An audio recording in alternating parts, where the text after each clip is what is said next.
Hey guys, I want to do a video today real quick, and I want to talk about the ammo shortage, okay? Specifically as it relates to any sort of government conspiracy that might be causing the ammo shortage. Now, I'm not going to sit here and say that there's no way that the government could be involved in any sort of conspiracy to keep ammo out of our hands, because I think there's definitely people in the government who would love to see that happen. And not only that, but even if they're not doing it, I think there are plenty of people in government who are happy and overjoyed that a lot of people right now cannot get a hold of ammunition.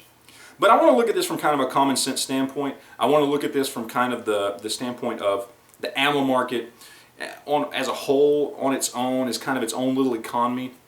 Because just like any product out there, there really is kind of a bubble economy for every product out there on the market, and ammo is no exception.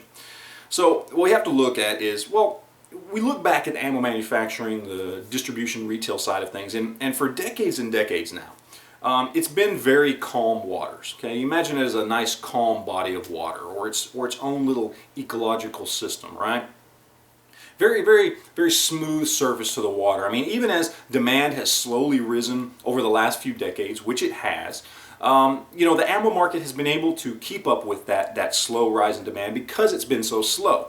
Okay, so imagine this body of water that's slowly filling up, and as it fills up, okay, the surface of the water stays very, very smooth and even and flat, no ripples, no waves, because it fills up so slowly. Well, all of a sudden we have what happened 6 months ago, and it's basically like throwing a boulder into that body of water. Demand rises sharply, like it has not done, well, ever, really. Since the ammo manufacturing market has been at this stable point that it's been in for the last 50 years or so. We've never seen ammo shoot up like that, the demand for ammo. So it really is like just throwing a boulder into the water, sending water everywhere, making waves. It just screws up everything, and that's basically what we saw happen. I mean, on the high end, there are people saying we saw as much as a 900% increase in demand for ammunition. On the low end, it's about 600% increase in demand for ammunition. Now, you look at what the ammo manufacturers were putting out, which at the time was about a 50% production rate. Okay, they were running at about 50% capacity. So they had the ability to actually double capacity, go up to 100%, and they did that. But even on the low end, let's say demand only went up 600%, and let's say they went from 50% capacity to 100% capacity. That still leaves a 2/3 loss to the market. Okay, that means they're only producing 1/3 of what the market is actually demanding. I mean, that's still an incredible loss to the retail side of the market, to people wanting to buy ammo. And this is with them running at 100% capacity. So when you look at it from an economic standpoint, when you look at it from a standpoint of what could actually happen when demand rises the way it has. I mean, it's documented. We've got at least a 600% increase in demand across the board on the civilian side of things.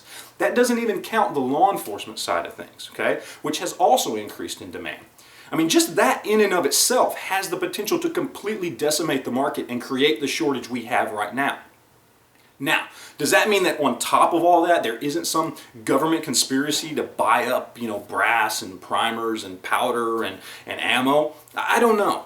I haven't seen any evidence of it. We have seen that Homeland Security's bought more ammo, but it's only contracts for ammo. They're not actually buying ammunition. They're just contracting to buy ammunition, a certain amount per year. And it's not any more than they were buying 2 years ago. Okay, it's just a bigger contract covering more agencies. So instead of a lot of little agencies going and buying separately, they're all buying under the umbrella of Homeland Security. So that's really not anything that really is going to affect the market, because it's no more ammo than they were buying a few years ago. Now, is there a government conspiracy? I don't know. I mean, maybe there is. Maybe there's something I'm not seeing. But at this point in time, there's no evidence pointing to any sort of government conspiracy. All the evidence right now just points to the fact that we, on the civilian side of things, with our demand increasing at least 600%, we have decimated the market. We have made a situation that the ammo manufacturers were simply not used to. They've basically been spoiled for decades by a very slow, steady increase that they were able to keep up with. Okay? We created this market. All evidence points to it. So in the end, if you want to stop this, if you want to stop the ammo shortage, we have to decrease demand. Because at this point in time, there's simply no evidence that points to any government conspiracy.